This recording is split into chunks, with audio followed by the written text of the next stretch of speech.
Sorry, I was trying to do a back in the workroom after the, you know, like in RuPaul. No, it didn't work, did it? Never mind. So it's the next day. And yes, I was gutted about the item breaking. It was just before we were due to leave for my sister's yesterday. I was like, oh, just sand that little bit down. Just sand that little bit down. And then snap. Like, just leave it alone. Why can't I just leave it alone? It looked fine. It doesn't have to be perfect. So that's lesson number 1 for Lex. What you make will not be perfect. Stop trying to make it perfect. Lesson number 2, keep covers on knives. Sharp things are sharp. Lesson number 3, as you may have noticed from part 2, is film the introductions before you actually start, not at the end of the day, because there'll be certain what are they called in films? Anyway, certain mistakes, continuity mistakes, that people may notice. But yeah, I filmed the introduction after all of this had happened. But this I'm filming first thing in the morning. You can tell that because coffee and because I haven't taken my meds yet, but I haven't got a glass of water to take it with.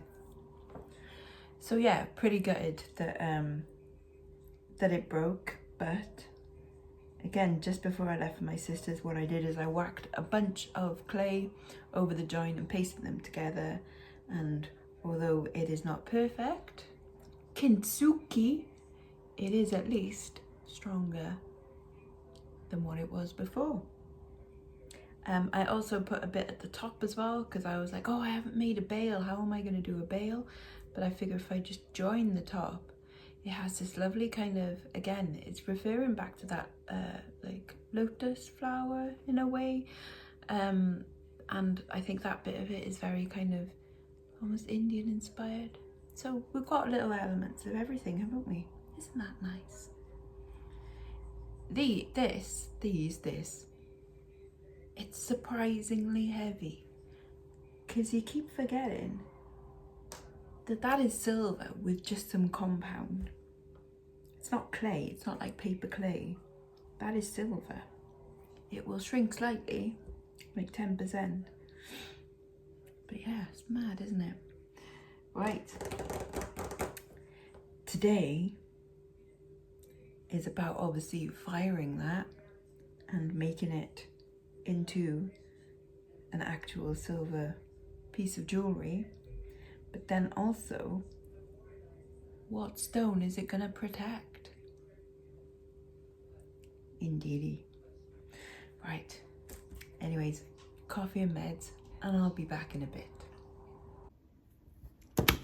Okay, let's talk about stones, baby. Yeah, anyway. So, these are a selection of stones that I could put into it, and then this random bunch of stuff that I've like saved from some jewellery. I was just taking them out of bits of gold and silver the other day that I'm going to scrap in, and yeah, anyways, right, from the stuff that I did save from the silver and gold, these were the actual stones. There might be a couple of diamonds in that pack, but they were too small for me to actually test them. But I have got a garnet and I have got an amethyst pair, so a garnet round and an amethyst pair. So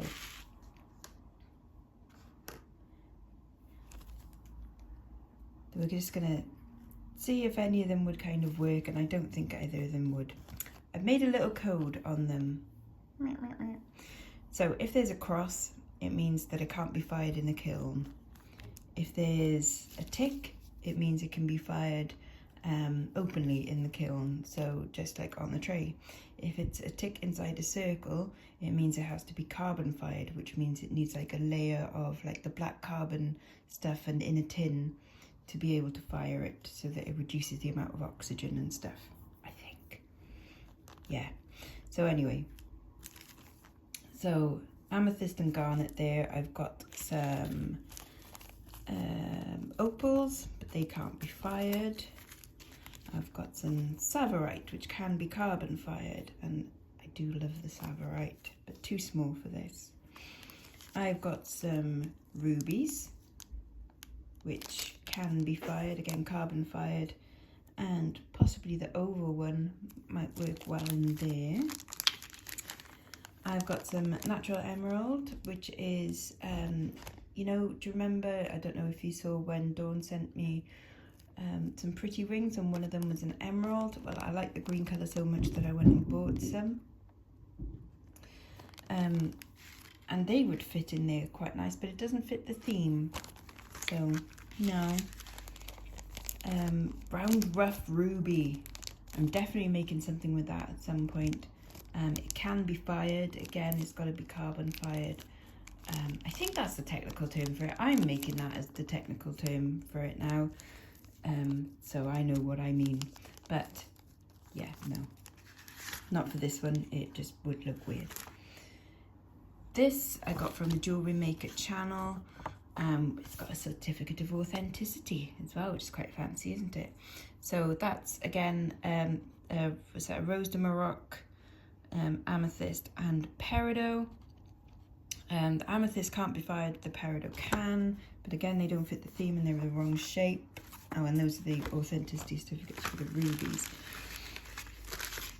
So that's got the natural gemstones, and then here, these are lab created rubies, which can be open fired, which is quite nice to know because they make some great shapes of lab created like gems that can be fired, such as lovely big red hearts, which I'm gonna buy at some point, like the one I got in my ring that I spent a fortune on, but I love it, so I'm gonna buy some and make some of my own.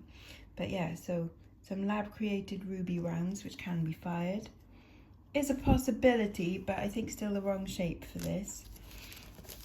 And then we've got some hearts. Again, these can be fired, they're fine, but they don't really suit this, you know, so that's for another time. And these are some cubic zirconia rounds, so these can be fired as well, but again, like, it's a lovely color, like that black, but doesn't suit this. And then I've got a selection of things.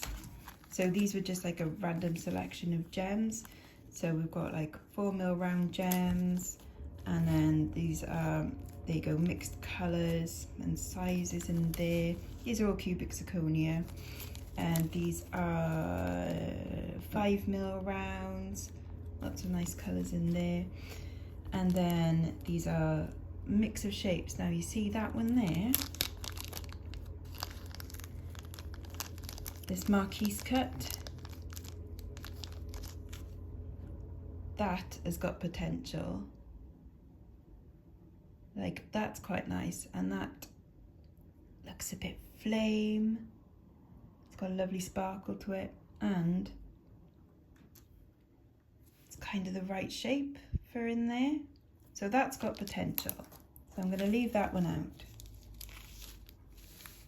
I might set like a few of these stones like ready, just in basic like bezel setting kind of things, just as tests as well, you know, shits and gigs. However, the stone I kind of really wanted to use, but it definitely is not fireable in any way, not even torch fire, so I'll have to do other things, which sound very complicated and I'll probably fuck it up. But is this. Now this is what's called a petroleum quartz. Now I can't fire it because it's got petroleum in it, and it'll obviously be quite dangerous. You can't fire quartz anyway, but certainly can't fire this one because there are trapped inside bits of petroleum. Now I would love to use that in this, but bugger me, I have no idea how, because I can't fire it and I can't torch it. So I'd have to create like a bezel or a prong setting, and then like after it's all fired and welded together and stuff, soldered together, then somehow do that. So it's tricky. It's tricky to work on it. So these are my potential 2 stones to use. One which will be bezel, one which can be fired. We shall see. Okay, so I am gonna try and set some of these stones. So like in the little bit of art clay there. So I do have a template for setting like 6, 8 and 9 mil stones. So this is an 8, this big fat bugger, and it says that I should set it in there. But that looks huge to me. I mean, I know it shrinks and everything, but I'd much rather set it in like that kind of size and have like a thin thing to it. I mean, I could probably be wrong, you know. This is the first time I'm doing it and I'm blatantly not an expert. But, you know. And then I don't have any marquise cut ones, but I do have this funny wibbly wobbly shape set. And I'm thinking that maybe... No, it doesn't quite work in the pear. And it's too fat for that, but maybe in one of these like flame shaped ones it could work. Possibly. And the same with these littler marquise ones. We'll see anyway. We'll give it a go.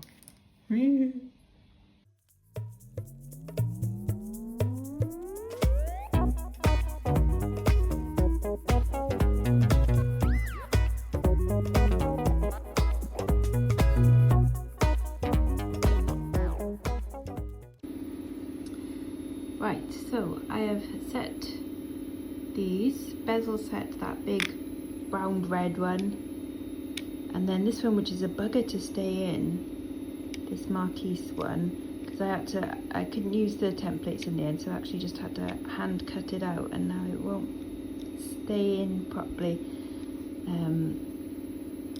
It'll be okay like when it's fired because it'll kind of cling around it. And then I've done the 2 smaller ones, but they're not bezel set. I just pushed them into the clay and then cut them out. So, I mean, we're just playing around with stuff at the moment. And then I thought for this little bugger, I could maybe use one of these. This is a silver bezel set like mount thing, and normally you would just like push that in and fire it with the stone in it, and you know, but obviously I can't fire this, so I'm thinking maybe I could at some point, like this won't be fired at all, but I'm thinking I could mold it to the shape of it, and then when that's fired, if I decide to use the stone, I could solder that to there and then put the stone in place. You see? Anyway, still playing right now, still playing. Well, so I've got my piece, I've got my potential stones, still got to bezel that, or try and bezel that petroleum stone that obviously I cannot kiln fire. But as you know, there's also some golden tips on the wings. And so I thought I could use this AGS, which is accent gold for silver. See that? 24 karat gold, 1 gram of 24 karat gold. This costs like over £100.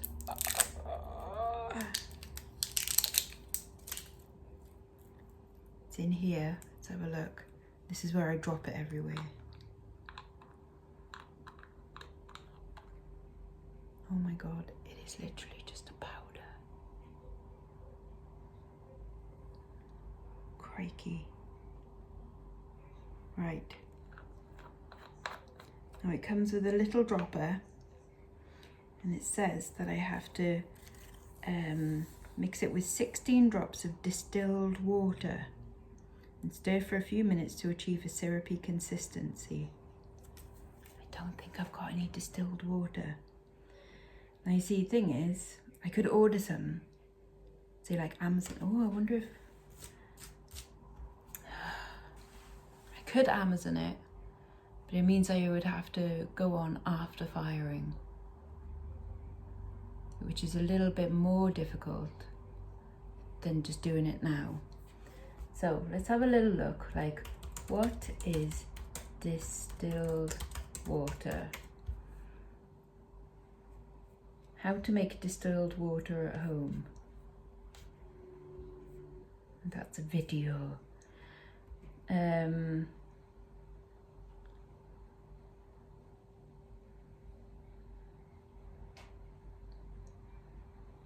Right, fill the large pot partly full of water. Set the collection bowl in the pot. Set the pot lid upside down in the pot. Turn.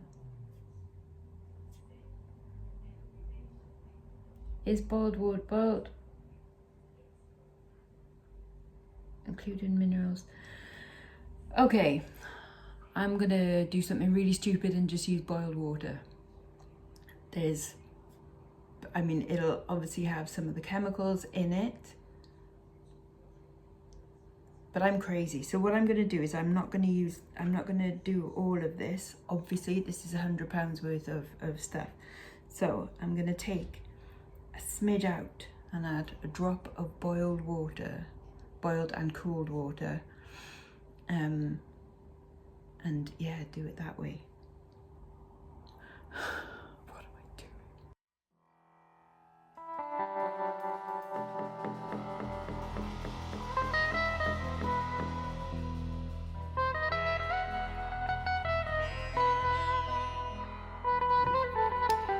So I kind of did it slightly off camera, sorry, but yeah, I mixed just the tiniest amount of that gold powder with some boiled water, and using these tiny micro brushes, and painted some onto the ends. So I hope that worked. Okay, it's time. I've watched the videos, I've looked at the instructions and gone, and then watched the video again, and I think I can do this. Okay, so I've got it sat on a bit of marble here, there, and okay, so you can see. I'm gonna put in my kiln post. So this is completely off and cold and everything, so nothing's happening right now. I'm putting my 3 kiln posts. Now, why is it 3? Because 3 is the most stable. If you have 4, it'll wobble. 3 won't wobble. See?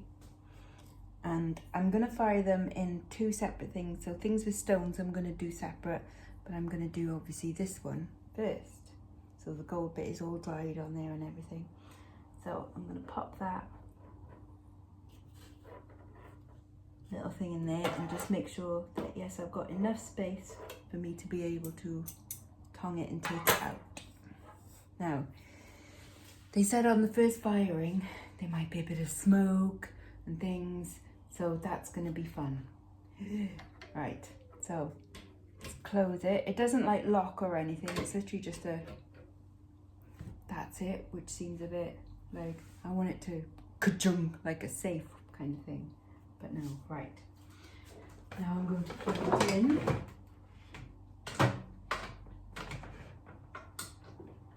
I don't know what I've unplugged, and now I've got to program it to be able to do it.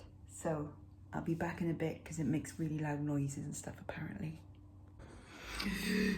Right, no more messing around. It's time to get the kiln out, and it's time to burn the fuck up. Right, so this is the kiln. I've not plugged it in yet. Never been used, so apparently, like, when you first use it, some smoke comes off because there'll be, you know, dust and cat hair and things. Well, there shouldn't be cat hair, but there might be.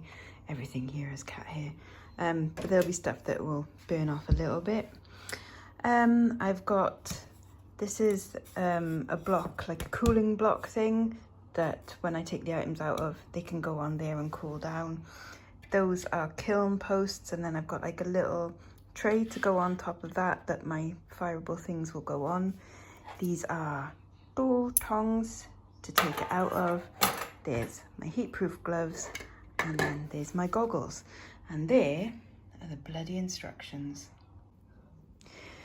As ever, the instructions might as well just be, you know, in, I don't know what language. I can work out most languages, but no, I can't even work out English here. So YouTube, let's watch a video instead. Hooray! Okay, so I programmed it to go from 23 degrees, which is what it is now, up to 650 degrees, hold it there for half an hour, and then stop. So I'm hoping that that's what it's doing right now.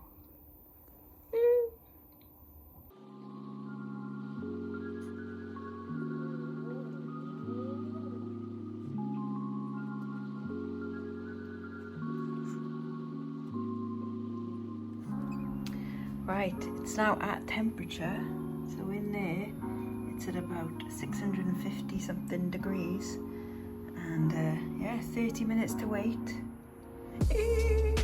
Exciting.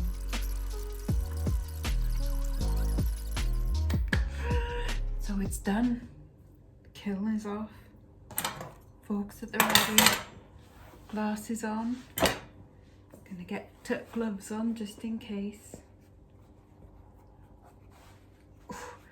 They look huge, but actually the fingers are quite tight. It's bizarre. It's obviously because there's a lot of layering of the heat stuff.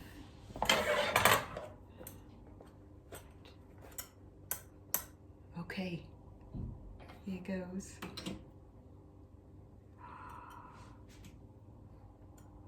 Wow.